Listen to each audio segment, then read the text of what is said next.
We begin the news at noon with a debate to elect a new House Speaker.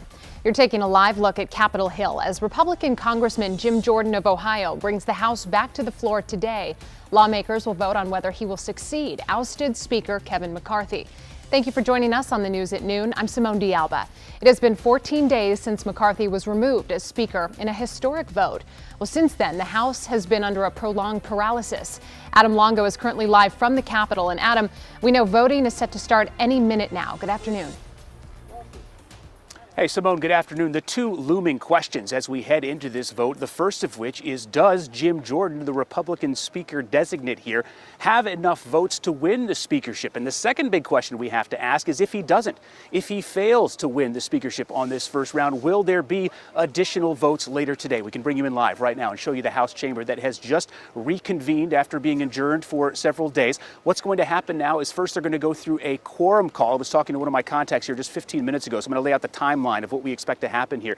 So over the next 15 minutes or so is basically a quorum call. That's basically them calling attendance, okay, of the House of Representatives. After that, we're going to see nominating speeches. So the Democrats will stand up. They will nominate Hakeem Jeffries. One Republican member will stand up and he will nominate Jim Jordan, he or she. Perhaps there will be other folks put up by the Republican side as well. Too early to tell at this point. So I'm told by my contact inside that we don't expect the voting itself to start until at the earliest 12:25 or 12:30.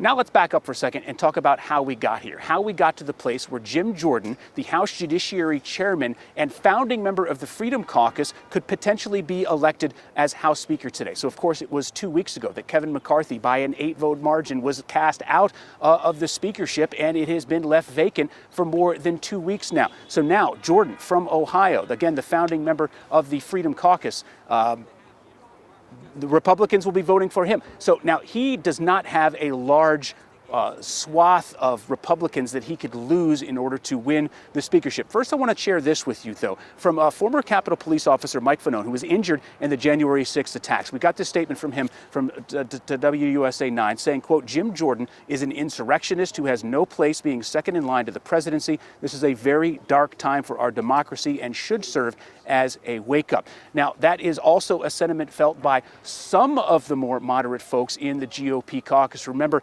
anyone who is going to be elected a Republican speaker has a very slim margin to deal with here. There are 221 Republican members and 217 votes needed to win the speaker. So Jordan Simone can only afford to lose 4 Republican votes.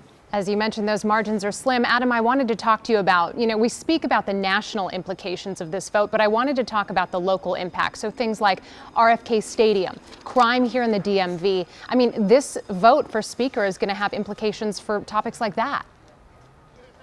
Right, because the speaker is the one who is going to set the agenda. Of course, we saw famously earlier in this year where the House voted down the crime bill that D.C. members put across. We know that the Oversight Committee has passed a measure that would allow for D.C. to be able to develop the land there at RFK, but that still has to pass the whole House.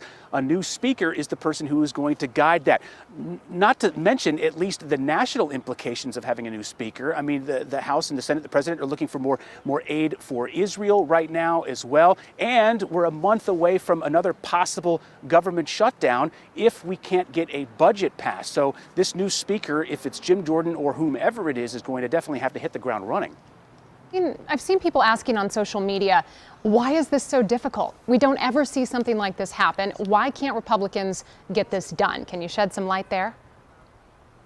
Yeah, and it's just because the House Republican caucus is so fractured and they have so many groups and they fit these groups all on different ends of the political spectrum. So what you saw first with Kevin McCarthy in the 15-round ballot back in January, the hesitancy of a lot of these Freedom Caucus members to go behind what they saw as a more moderate Republican. And now you're seeing the inverse, right? You're seeing more of the moderate members of the Republican caucus who are in these so-called purple districts hesitant to vote for somebody like Jim Jordan, who is endorsed by Donald Trump and, again, a founding member of the Freedom Caucus and somebody who actively worked to overturn the results of the 2020 election. Simone? All right, we'll be keeping an eye on Capitol Hill, and we'll be checking in with you, Adam. Appreciate your reporting. Thank you.